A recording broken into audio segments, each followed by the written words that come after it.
Assalamualaikum warahmatullahi wabarakatuh. Alhamdulillahilladzi arsala rasulahu bil huda wa dinil haq lidhirahu 'ala dini kullihi wa kafa billahi syahida. Pemirsa, sebelum ke inti tema, perlu saya sampaikan firman Allah azza wa jalla, minal ladzina faraqu dinahum wa kanu syi'a kullu hizbin bima ladaihim farihun, yaitu orang-orang yang memecah belah agama mereka dan mereka menjadi beberapa golongan. Setiap golongan merasa bangga dengan apa yang ada pada golongan mereka. Nah, dari firman Allah Ta'ala tersebut haruslah jadi mawas diri bagi siapapun yang merasa muslim untuk tidak menjadikan golongannya sebagai labuan kefanatik butaan yang justru sikap demikian hanya membawa akal yang awalnya sehat menjadi tidak sehat. Lalu dari sini pula muncullah sikap merasa bahwa ormasnya lah yang paling benar dan ormas lain salah semua. Hanya kiainya lah yang benar sementara kiai-kiai golongan lain salah semua. Yang dengan demikian sikap yang seperti inilah yang dimaksudkan oleh Allah Ta'ala sebagai kaum pemecah belah agama, hingga menyebabkan seseorang tersebut jadi fasik hingga terjatuh pada kemusyrikan. Karenanya cukuplah menjadikan ormas tak lebih sebagai media untuk dakwah, cukuplah menjadikan ormas sebagai lembaga pendidikan untuk menuntut ilmu, atau menjadikan sebagai alat, sebagai sarana untuk mencapai ke suatu maksud. Nah, tentang ormas Muhammadiyah, tentang menyoroti pengikut Muhammadiyah, saya beranggapan bahwa orang-orang Muhammadiyah itu secara umum pola pikirnya cenderung moderat, objektif, dan visioner, baik di level anggota strukturalnya maupun di level anggota kulturalnya. Hampir tidak saya jumpai orang-orang Muhammadiyah berpikiran jumud, kolot, atau yang membiarkan pola pikirnya terbelenggu oleh sifat fanatik buta terhadap golongan dan taklid buta terhadap kefiguran, kecuali mungkin hanya beberapa gelintir orang saja, dan itu bisa dimaklumi. Makanya karakter yang demikian mendorong amal usaha Muhammadiyah maju pesat, baik pondok-pondok pesantrennya, lembaga-lembaga pendidikannya, rumah sakitnya, hingga ormas Muhammadiyah tercatat sebagai ormas Islam yang memiliki kekayaan terbesar seluruh dunia. Bahkan sampai negara pun berhutang kepada Muhammadiyah sebesar 1,2 triliun. Itu catatan beberapa tahun yang lalu. Bisa jadi sekarang lebih besar. Di sisi lain, anggaran dasar dan anggaran rumah tangga Muhammadiyah yang dalam berorganisasi, bermuamalah, dan beribadah yang mendasarkan pada Al-Quran dan hadis-hadis sahih, serta oleh misi dakwah yang memberantas takhyul, bid'ah, dan khurafat, maka landasan hukum yang demikian turut berpengaruh membentuk sifat dan karakter para anggota yang progresif dan objektif.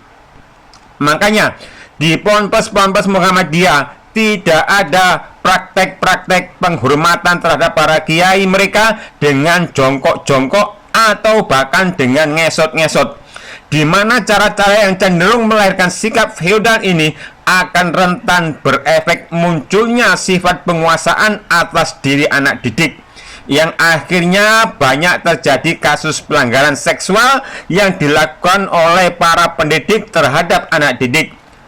Namun alhamdulillah, dari ratusan kasus pemerkosaan yang terjadi di banyak pondok-pondok pesantren, ternyata tak ada satupun yang terjadi di lembaga pendidikan Muhammadiyah. Bukan dalam soalan itu saja, sifat moderat, progresif, dan visioner dari para anggota Muhammadiyah menjadi sangat sejalan dengan pengamalan visi memberantas takhyul, bid'ah, dan khurafat. Maka tak heran dalam kasus kuburan-kuburan yang dikeramatkan, maka Muhammadiyah secara kelembagaan maupun secara keanggotaan mereka hanya jadi penonton. Ribut-ribut tentang kuburan bodong, orang-orang Muhammadiyah pun hanya jadi penonton. Praktek-praktek ngalah berkah ke kuburan yang dianggap keramat dan dianggap wali, orang-orang Muhammadiyah pun hanya jadi penonton. Dan nggak bakal kita jumpai ada ustadz atau kiai Muhammadiyah yang berperilaku nyeleneh dengan mengaku sebagai Imam Mahdi, merasa jadi wali, merasa mampu bicara dengan semut, merasa mampu bicara dengan para jin, malaikat, tuyul, gondoruo.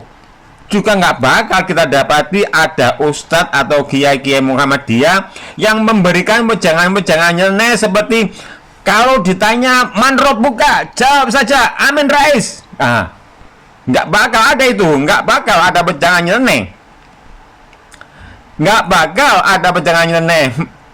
Muhammadiyah cabang Protestan, Muhammadiyah cabang Katolik, atau Muhammadiyah cabang Hindu Buddha, nggak bakal ada seperti itu. Bahkan hampir tidak kita jumpai ada orang-orang Muhammadiyah yang mengkultuskan karomah para habib, yang menyanjung-nyanjung kemuliaan para habib. Bahkan saat terjadi tawuran antara Habib Pak Alawi dengan para PWI Muhammadiyah pun tetap jadi penonton. Apalagi sering kita saksikan terhadap pernyataan wejangan dan amalan para habib yang bercampur baur antara keanekaragaman takhayul, bid'ah, dan khurafat. Maka kenyataannya demikian akan semakin membuat pihak Muhammadiyah sangat menjaga jarak dengan para Habib Pak Alawi. Cuma kecuali dengan hadirnya sosok Ustadz Adi Hidayat. Saya pribadi sangat mengagumi kecerdasan intelektualitas Ustadz Adi Hidayat.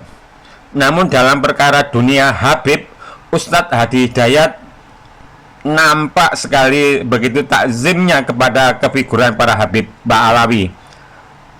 Takzimnya Ustadz Adi Hidayat kepada para Habib Pak Alawi sangat luar biasa, sangat kontras dengan sikap Muhammadiyah yang menganggap Habib dalam amal ibadah tidak ada bedanya dengan umat Islam lainnya.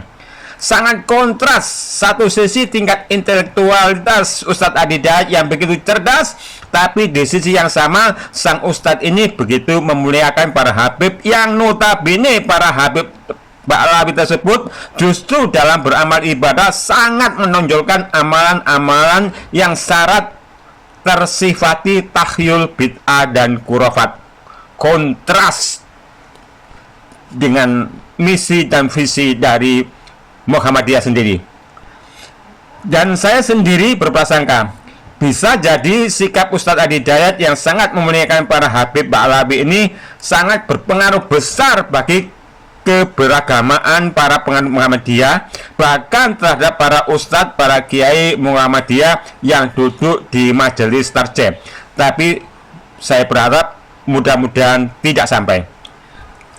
Namun bagi saya pribadi, nasab tidaklah membawa kemuliaan seseorang kecuali bertakwa. Inna akramakum indallahi atqakum. Sungguh yang paling mulia di antara kamu di sisi Allah ialah orang-orang yang paling bertakwa. Jadi yang mulia di sisi Allah bukan karena kehabiban, tapi karena nilai-nilai ketakwaan.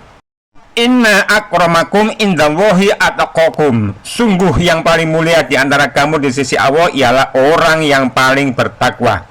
Nah, pemirsa, tidaklah apa yang saya sampaikan ini karena rasa kebencian terhadap satu golongan, terhadap satu kefiguran, kecuali tak lebih sebatas saling mengajak pada kebajikan dan takwa. Subhanakallahumma wa bihamdika asyhadu alla ilaha illa anta astaghfiruka wa atubu ilaik. Wassalamualaikum warahmatullahi wabarakatuh.